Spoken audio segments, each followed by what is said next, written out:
leggenda, Ok. che ora ti racconto. Una volta dice che c'era un re che aveva un sacco di feura e terrete. E sto re aveva due figli, un mascoletto e una femminetta.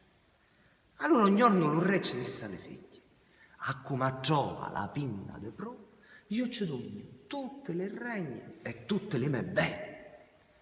Allora i due picceretti si misero a cercare sta pinna de pro. Ora va, ora cerca, ora va, ora cerca, ora cerca, ora trova la pinna de pro, l'ha trovata femminetta, a chionnica. Allora Peppe, un mascolo, un ranne, pigliatosi dell'Unidia, piglia un cutello, ci spacca lo coralla solo e la è canta lo ciume. E dallo ciume morse.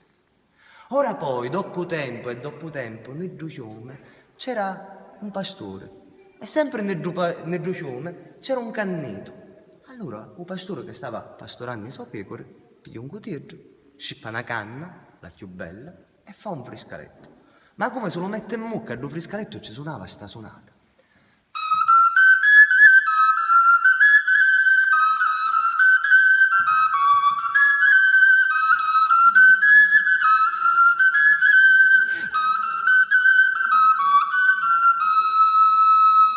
Picurare duca mucca mi teni, io sogno figlia di re cavaleri, e pippigliari la pinna di pru, l'uscillirato di me frati fu.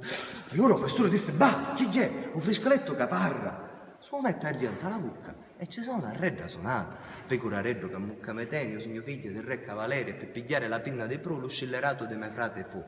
Allora lo pastore incredulo piglia un friscoletto, se lo mette in sacchetta e chiama a cavallo e vanta lo re. Arrivato un tale re comincia a tuppiare alle porte del castello e dice: re, rapite. Ma un re che aveva cuore quanto una nucida, era contrito, che ci aveva sparato la figlia, non voleva sapere di parlare chi gente. E lo cacciava. Arrivato a un certo punto però il pastore ci disse: c'è a dire una cosa che riguarda a sua figlia. Appena intesa la parola figlia, fece a sballancare i porte del castello e la fece accomodare all'interno della sala del trono reale.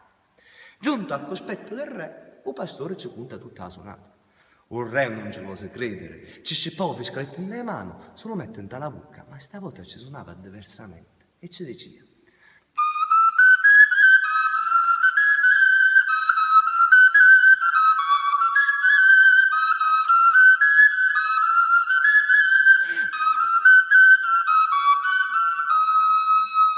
Paciuzzu mia che mucca mi teni, io fui ghiccata nell'acqui sireni, e pippigliari la pinna di pru, l'uscillirato di me frate fu.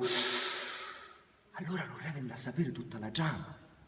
Poi, so che fecero, non so come fecero, se lo sanno legge. Ma chi sta è la leggenda dello friscaletto, a cui se va la contare e a cui se va a conto. Grazie, sei troppo bello, Michele.